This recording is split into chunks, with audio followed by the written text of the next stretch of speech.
Ang mabuting balita ng Panginoon ayon kay San Lucas.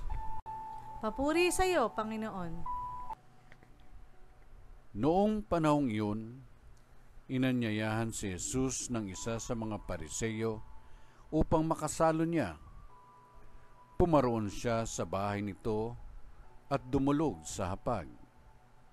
Sa bayan namang yaon ay may isang babae na kilalang makasalanan.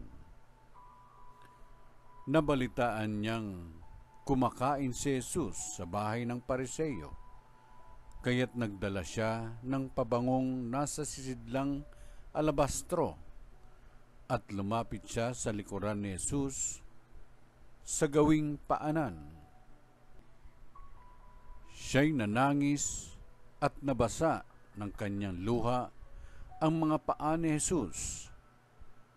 Pinunasan niya ang mga ito ng kanyang buhok, hinadkan at pinahiran ng pabango.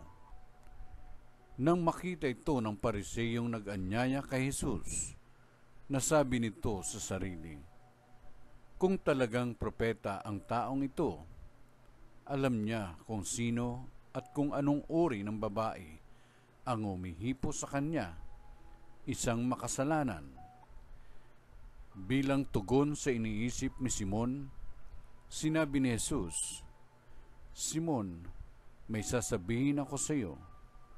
Sumagot siya, ano po yun, Guro? Sinabi ni Jesus, may 2 taong nanghiram sa isang nagpapautang. Ang isa'y 500 denaryo at ang isa na may 50. Nang hindi makabayad, pareho silang pinatawad.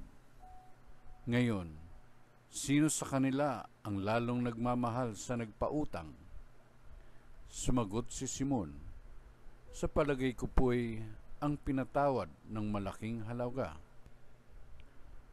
Tama ang sagot mo, ang tugon ni Jesus.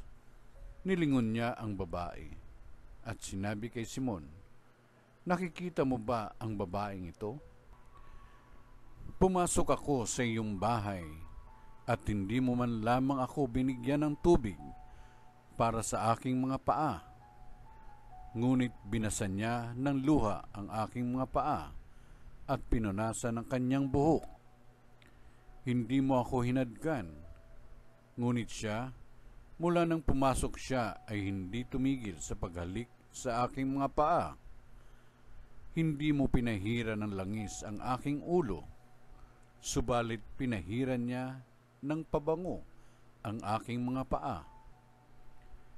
Kaya't sinasabi ko sa iyo, ang malaking pagmamahal na ipinamalas niya ang nagpapatunay na ipinatawad na ang marami niyang kasalanan.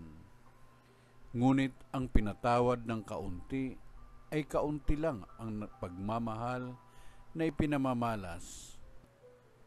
Saka sinabi sa babae, ipinatawad na ang iyong mga kasalanan, at ang kanyang mga kasalo sa pagkain ay nagsimulang magtanong sa sarili, sino ba itong pati pagpapatawad sa kasalanan ay pinangangahasan?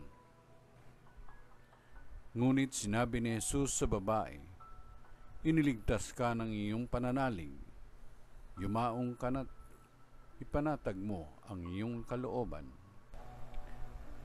Ang mabuting balita ng Panginoon. Pinupuri ka namin, Panginoong Jesucristo.